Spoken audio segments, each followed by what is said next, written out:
শেখ হাসিনা ঢুকুক, ওরে ধরে আম গাছে বাইরে রাখা হবে।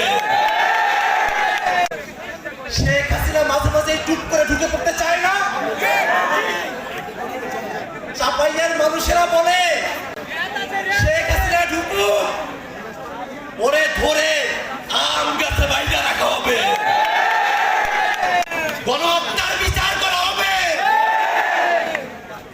বাংলাদেশের মানুষের উপরে দীর্ঘ সময় ধরে এই আওয়ামী লীগ, এই ফ্যাসিবাদী, এই স্বৈরাচারীরা যে নির্মম নির্যাতন করেছে, সেই নির্যাতনকে সায় দিয়ে দিল্লির সরকার বাংলাদেশের সীমান্তবর্তী এলাকাগুলোতে, এই চাপাইতেও মাঝে মাঝে তারা চাপাইয়ের মানুষদেরকে সীমান্তে এসে গুলি করে হত্যা করে।